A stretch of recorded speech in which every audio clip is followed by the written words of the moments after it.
आमचे रहीम मास्तर उंच आणि अगदी ब्राह्मणासारखे गोरेपान वर्णाचे, फार देखणे होते. त्यावेळी त्यांचं वय मला वाटतं साधारण 23-24 वर्षांचं असावं.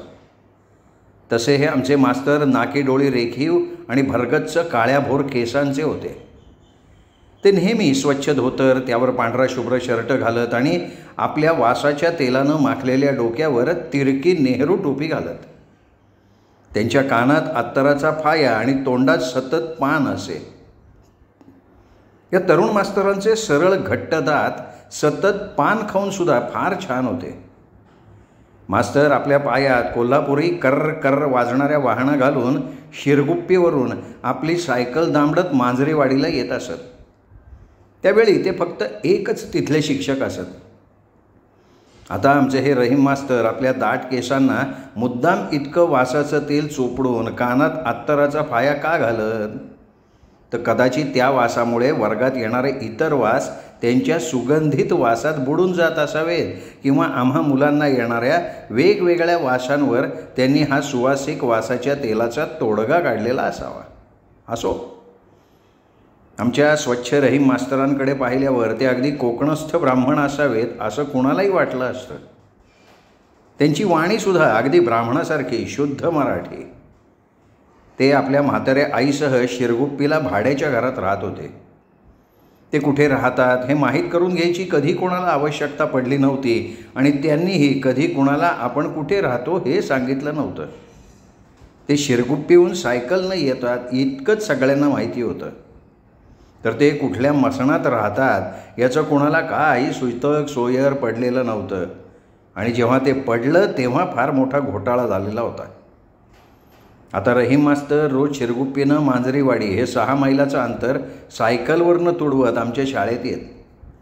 तसं पाहता त्यांना शिरगुप्पीच्या महाजन शाळेत शिक्षक म्हणून सहज काम करता आलं असतं. पण त्यांच्या पुढच्या दुर्दैवामुळे त्यांना आमची मांजरीवाडी फार आवडत होती. इथल्या शांत हिरव्या गंधाच्या शेताझाडांनी भरलेल्या गावावर त्यांचं प्रेम होतं. तसेच गावकरीसुद्धा त्यांच्याशी अगदी घरच्याप्रमाणे वागून त्यांना मान देत. आपल्या प्रत्येक घरच्या समारंभाला त्यांना मानाचं आमंत्रण देऊन बोलवीत आणि हे सगळं त्यांना फार आवडत असल्यामुळे ते आमच्या शाळेचे शिक्षक झालेले होते.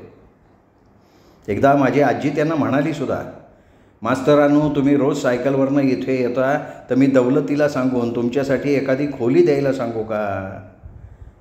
तेव्हा मास्तर म्हणाले, नको आजीबाई, माझी आई अगदी पूर्वीपासून त्या खोलीतच राहते आणि आईला शिरगुप्पी आवडते, तिला काही इथे करमायचं नाही. मग आजी गप्प झाली. असे हे आमचे रहीम मास्तर अगदी आरामात 1ली ते 7वीचे वर्ग सांभाळत होते. ते सकाळी सायकलवरनं निघाले की शाळेत साधारण 8:30 वाजेपर्यंत पोचत असत. नंतर सायकल शाळेच्या भिंतीला टेकवून आपल्या जवळच्या चावीनं शाळेचं कुलूप उघडून सर्व शाळा स्वतः खराट्यानं स्वच्छ झाडून काढत. आपल्या डुगडुगणाऱ्या टेबलाखाली कागदाची घडी सरकवून टेबल नीट ठेवत आणि नंतर वर्गाच्या त्या ओळीच्या रेषा खडूनं नीट पुन्हा मारत फळ्यावरची कालची तारीख पुसून आजची घालत. आणि हे सगळं आटोपल्यावर समोरच्या दौलती काकांच्या विहिरीवर जाऊन हौदातल्या पाण्यानं आपलं तोंड हातपाय स्वच्छ धूत आणि जर आमच्या तातूला दूध घेऊन यायला उशीर झाला तर ते सरळ दौलती काकांच्या ओसरीवर बसून पार्वती काकूंनी दिलेली न्याहारी आटपून आणि वर्गात जाऊन आणलेला पेपर घेऊन तर वाचत बसत. या मास्तरांची न्याहारी आमच्याच वाड्यातनं आनंदी आत्या त्यांना तातूकडनं पाठवत असेल. आता ही न्याहारी म्हणजे तांब्याभर दूध आणि त्या दुधाबरोबर गुळ पोहे, कधी गुळाचा शिरा किंवा इतर काही येत असे खायला. त्यांचं दुपारचं जेवण सोमवार, मंगळवार, बुधवार पार्वती काकूंकडनं यायचं आणि गुरुवार, शुक्रवार, शनिवार आमचे इरली काकू त्यांना जेवण पाठवायच्या. दुपारी आपल्या टेबलावर बसून ते भाकऱ्या, उसळ, दही, शेंगाच्या चटणी याच्याबरोबर सावकाश करत असत. आता कधी ते जर पार्वती काकूंकडनं न्याहारी करून आले आणि नंतर तातू आला तर ते म्हणत, तातू ती न्याहारी इथे टेबलावर ठेव, मी मधल्या सुट्टीत खाऊन दुपारी आत्मारामबरोबर दुधाचा तांब्या पाठवून देईन. मास्तर नंतर आपली न्याहारी आटोपली की सावकाश सुपारी कातरून पान खात. तोपर्यंत शाळेतली मुलं येत. आमचे आत्मादादा, तुकादादा वर्गात आले की अगोदर मास्तरांचा पाण्याचा तांब्या आणि पेला घासून पुसून तो पाण्यानं भरून टेबलावर ठेवत आणि ते झालं की शाळा भरल्याची घंटी आत्मारामदादा देत असे. नंतर आलेल्या काही बायका भराभरा आपल्या तानुल्यांना त्या पहिलीच्या वर्गाच्या भिंतीजवळ त्यांचं झोपलेलं मुटकुळं ठेवून मास्तरांना म्हणत, मास्तरांनो पोराकडे लक्ष द्या, मी 2 तासांनी येते, माझ्या नेकराला घेऊन जाते. पण ते 2 तास अगदी शाळेची दुपारची जेवणाची सुट्टी होई तेव्हा पुरे होत. आमची अशी शाळा भरली की नंतर मास्तर हजेरी घ्यायच्या भानगडीत न पडता कोणी येवो अथवा न येवो सर्वांच्या नावापुढे हजेरी लावून नंतर ते दुसरीच्या पोरांच्या पाठीवर एखादा अक्षर लिहून गिरवायला देत. नंतर 4थी 5वी आणि 6वीच्या वर्गाला थोडंफार शिकवीत किंवा त्यांच्याशी गप्पा मारत बसत. नंतर सगळा वर्ग आपापल्या अभ्यासात गुंतला की आत्मादादा, तुकादादा किंवा कावत्या मावत्यावर वर्ग सोपवून ते त्या भिंतीवरच्या वर्तुळात डोकं टेकून आणि टोपी तोंडावर घेऊन लगेच झोपी जात असत. त्यावेळी आम्ही पोरं पाहायचो की आमचे हे देखणे मास्तर ते आपल्या लहानशा झोपेत स्वतःशी हसत. कदाचित ते आपल्या भावी संसाराच्या सुखाची स्वप्न बघत असावेत. आमचे मास्तर असे झोपी गेले की मी, मंजी, जैत्याची सुलू, वैजू बैजू, यमी, चिंगी, सगुणा, मैना, राधा सगळ्याजणी जवळ बसून नंतर हलक्या आवाजात आमच्या गप्पा गोष्टी सुरू होत. त्याचवेळी वैजू बैजू आम्हाला भूताच्या गोष्टी सांगत तर कावत्यासारखा सगुणीकडे बघतो म्हणून त्याला मी ह्याच वेळी ओरडायची. कधी आम्ही पोरी हलक्या आवाजात गाण्याच्या भेंड्या खेळायचो आणि जो हरेल त्याच्या पाठीत एक एक बुक्का मारायचो. त्या हरलेल्या मुलीनं दुसऱ्या दिवशी सगळ्यांसाठी शेंगा आणि गूळ आणून खायला द्यायचे असा आमचा नियम. अशा प्रकारे दुपारपर्यंत आमची शाळा चालत असे आणि नंतर कधीतरी पोटाला भूक लागलेले आमचे रहीम मास्तर दचकून उठायचे आणि हातातल्या घड्याळाकडे बघून आत्मादादाला शाळा सुटायची घंटी बडवायला सांगायचे. आणि अशी घंटी एकदा वाजली की आमची पाठ्यपुस्तकं आमच्या पिशवीत ठेवून त्या पिशव्या आमच्या जागेवर ठेवून आम्ही पोरं एकमेकांना ढकलत त्या एकाच दारातनं बाहेर पडण्यासाठी गर्दी करून धडपडायचो. त्यावेळी आमचे रहीम मास्तर जांभया देत खुर्चीत बसून ओरडत, अरे मुलांनो रांगेत शिस्तीनं बाहेर पडा. पण ते ऐकण्यापूर्वी आम्ही पोरं आपापल्या वाड्याकडे पळत सुटलेलो असायचो आणि मास्तर खुर्चीतच बसून आपल्या जेवणाची वाट बघायचे. कधी काय व्हायचं, कुणी पोरगं मास्तरांना टोपलीतनं भाजी भाकरी ताक्याचा तांब्या आणून द्यायचे. त्यावेळी त्या जेवणावर ताव मारून नंतर पार्वती काकूंनी किंवा एरली काकूंनी पाठवलेलं जेवण ते नीट आपल्या पिशवीत ठेवून संध्याकाळी घरी घेऊन जात. दुपारी मात्र आमची शाळा भरल्या पोटानं रहीम मास्तरांच्या बरोबर पेंगत डुलक्या काढत झोपी जायची. ती संध्याकाळी बरोबर 5 वाजण्याच्या वेळी शाळा सुटली या घंटेनं गडबडून जागी व्हायची आणि आपापल्या वाड्याकडे पळत सुटायची. आता तुम्हाला प्रश्न पडला असेल ना की हे रहीम मास्तर आम्हा विद्यार्थ्यांना शिकवतात कधी? तर त्याचं काय होतं, आमचे हे मास्तर शिकवणे घेत. एक दिवसाआड शाळा सुटल्यावर जी मुलं शिकवणीला थांबत त्यांना त्या अगदी मनापासून सगळे विषय शिकवत. त्यांची ही शिकवणी 7-7:30 वाजेपर्यंत चालायची आणि नंतर फारच अंधारलं की ते आपली शिकवणी बंद करून सर्वांना सोडून घाईघाईनं शाळा बंद करून शाळेला कुलूप लावून आपल्या घरी निघून जात. तसंच ते प्रत्येक शनिवारी रविवारी शिकवण्या घेत. ज्या कोणा पालकांना खरोखर आपल्या मुलांना काही ज्ञान पाहिजे असं वाटत असे ते मास्तरांकडे शिकवणी लावत. हे शिकवणीची फी फार कमी असे. आपल्या या शिकवणीच्या विद्यार्थ्यांकडनं आमचे रहीम मास्तर अगदी कडक शिक्षक होऊन सगळ्यांचा व्यवस्थित अभ्यास करून घेत असत. या शिकवणीच्या विद्यार्थ्यात जैता काकांची मुलं, आम्ही सातमाईंच्या वाड्यातली मुलं, आमचे कावत्या मावत्या आणि अनेक दुसऱ्या शेतकऱ्यांची मुलं मुली असत. या शिकवणीच्या वेळी मात्र पहिली दुसरीची कोणी शेंबडी पोरं नसत. तरी काही चिवड बायका आपल्या लहान पोरांना घेऊन येत. त्यावेळी मास्तर न हसता अगदी गंभीरपणे त्या सगळ्यांना परत पाठवत. यावेळी मात्र आमचे रहीम मास्तर सर्व वर्गभर ऐस पैस फिरत नीट शिकवत. आमच्या या शाळेत रहीम मास्तर तिमाही 6माही वार्षिक परीक्षा घेत. ही परीक्षा फक्त 5वी 6वी आणि 7वीच्या विद्यार्थ्यांची घेत आणि प्रत्येक परीक्षेच्या वेळी आपणच प्रश्नांची उत्तरं फळ्यावर लिहून ती आम्हाला पेपरात लिहायला सांगत. कधी ते तोंडी उत्तरं सांगत. पण रहीम मास्तरांच्या वेळी बहुतेक विद्यार्थी परीक्षा न देता सुद्धा वरच्या वर्गात जात होते. आता या आमच्या छोट्याशा मांजरीवाडीत कोणाच्या घरी कसलं कार्य असलं की नंतर तिथे रामोशांना बोलवून बकरं कोंबडं कापलं जायचं. त्यावेळी मांजरीवाडीतली एक मान्यवर व्यक्ती म्हणून रहीम मास्तरला खास आमंत्रण असे. त्यावेळी मात्र आमचे रहीम मास्तर आमच्या आत्मादादा तुकादादा कावत्या मावत्यावर शाळा सोपून सरळ त्या आमंत्रण दिलेल्या घरी निघून जाऊन नंतर दुपारी भरपेट जेवून शाळेत येत आणि आपल्या वर्तुळावर गाढ झोपी जात. त्यावेळी वैजू रात्री त्यांच्या शेताच्या बांधावर बुथं हातात मशाली घेऊन कशी नाचत होती हे आम्हा पोरींना सांगण्यात अगदी रंगून गेलेले असत. आमचे रहीम मास्तर आम्हा मुलांची शिकवणी दर एक दिवसाआड घेत.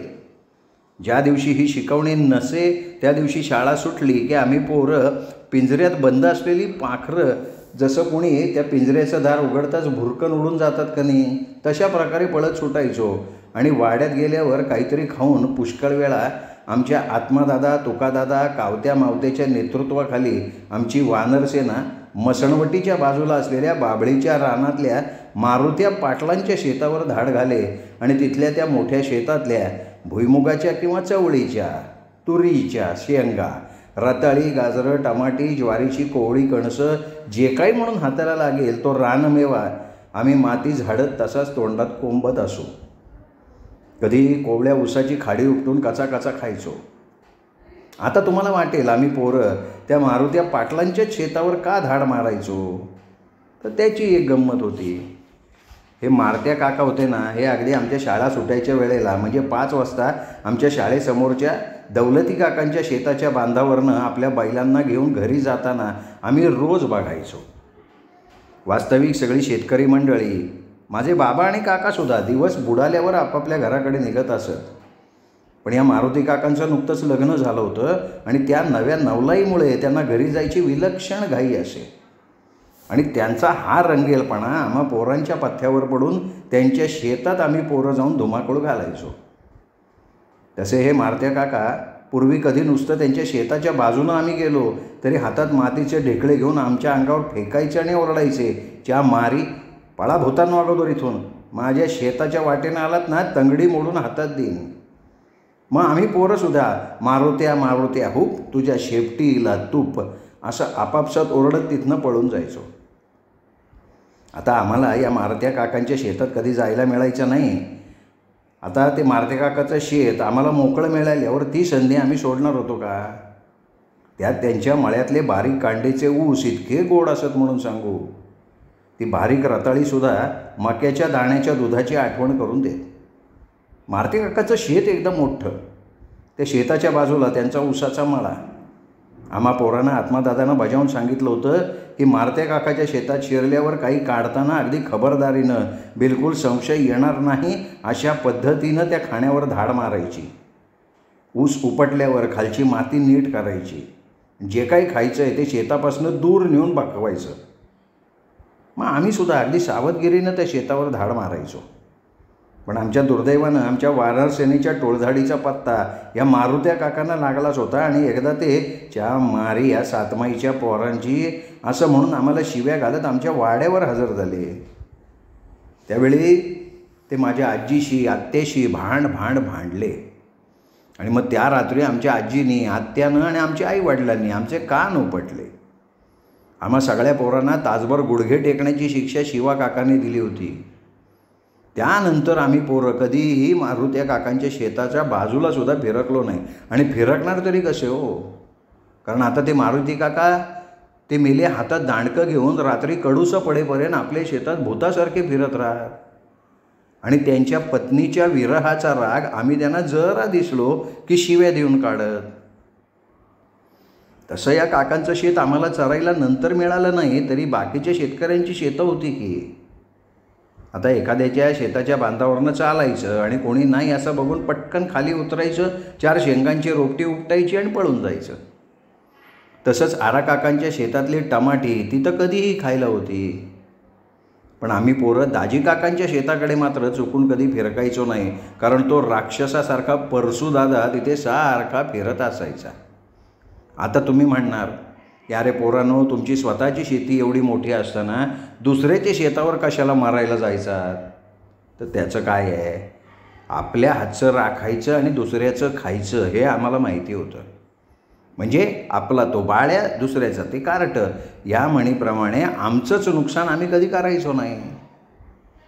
आमचे चोर कावत्या मावत्यात त्यांच्या शेताकडं नुसतं जायचं म्हणालो तर बडवून काढायचे. आमची शाळा आणि शाळेनंतर हे असं भटकत खांदाळणं म्हणजे आमचं ते रम्य बालपण. अशी आमची मांजरीवाडीतली शाळा खाऊन पिऊन छान चाललेली होती. त्यावेळी शाळा म्हणजे मज्जा हे एक समीकरण आम्हा मुलांचं. आमचे रहीम मास्तर मांजरीवाडीत फार प्रसिद्ध होते.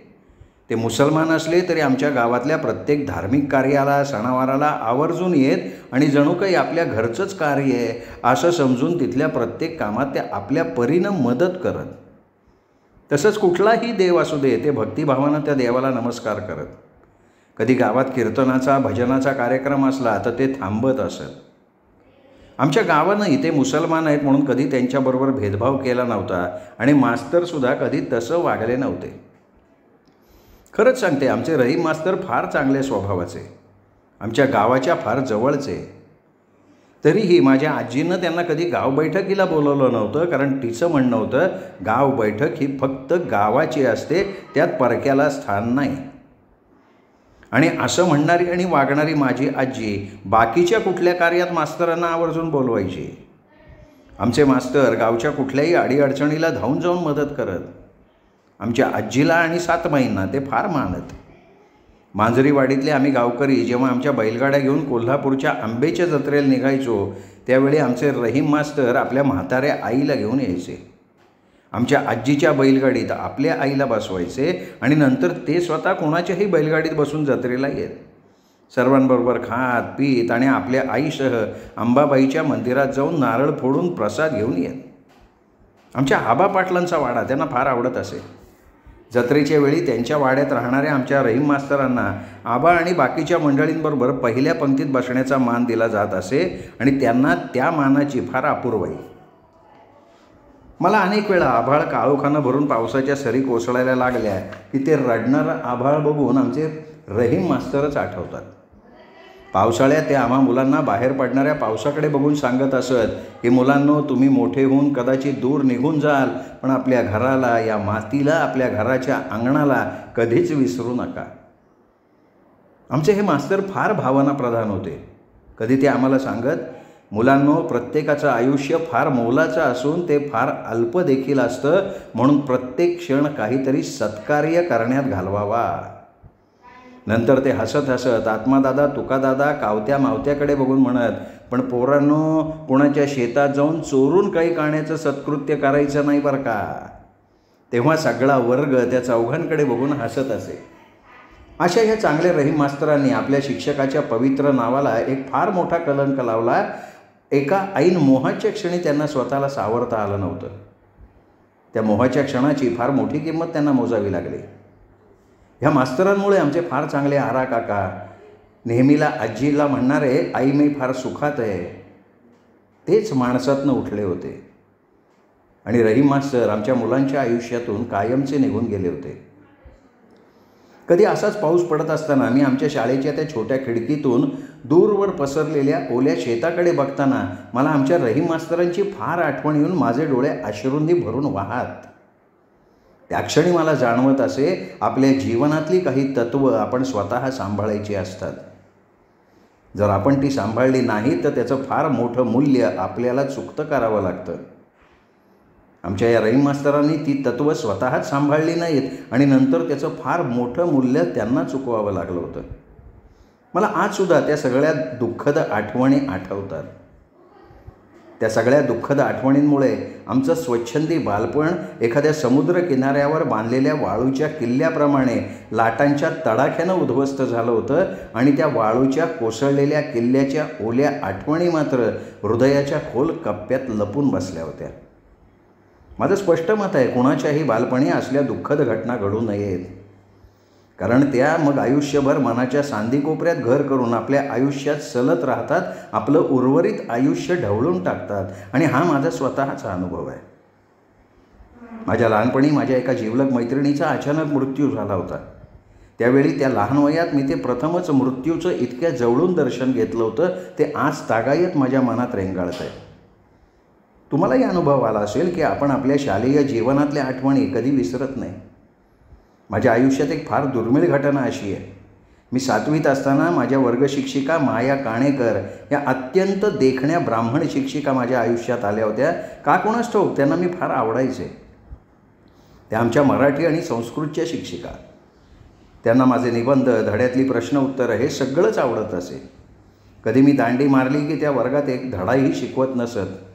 त्या मला नेहमी म्हणत, तू खूप पुस्तकं वाच, तुझी लिहिण्याची विचारांची शक्ती विलक्षण आहे, मनोवेधक आहे, तू मोठी लेखिका होशील. त्या आम्हाला त्यांच्या लायब्ररीतली मोठी मोठी पुस्तकं आणून वाचायला देत. त्यांनी मला दिलेलं पहिलं पुस्तक ययाती ही कादंबरी. ती कादंबरी मला विलक्षण आवडली. अत्रेंच्या अनेक कादंबऱ्या मी त्या वयातच वाचल्या. माझ्या आईला मात्र मी अभ्यासाच्या वेळात अशा कादंबऱ्या वाचणं आवडत नसे. आई नेहमी ओरडायची, हे बघ बाबांना तुला डॉक्टर करायचं आहे, 4 निबंध चांगले लिहिलेस म्हणून काही मोठी लेखिका होणार नाहीस. नंतर जरी मी मोठी लेखिका झाले नाही तरी एक लहानशी तुमच्या मनाच्या कोपऱ्यात राहणारी एखाद्या लहान झुळकेसारखी चिमुकली लेखिका तर झालेच का नाही. आणि हे सगळं त्या छान माया कोणकर या शिक्षिकेमुळे मला साध्य झालं. सांगायचा मुद्दा हा आहे की आपलं बालपण हे आयुष्यात फार महत्त्वाचं असतं. त्या आयुष्यात काही योग्य व्यक्ती आल्या तर आयुष्याला योग्य दिशा मिळू शकते, नाहीतर त्या वाहून गेलेल्या वाळूच्या किल्ल्यासारखं आयुष्य उद्ध्वस्त होऊन जातं. श्रोते हो, हे प्रकरण इथेच संपलं. पुढचं प्रकरण उद्या. तोपर्यंत नमस्कार मित्र हो. ऐकत रहा दीपक रेगे कथाकथन चॅनल. दीपक रेगे कथाकथन चॅनल म्हणजे कथा आनंदाचा अत्युच्च ठेवा.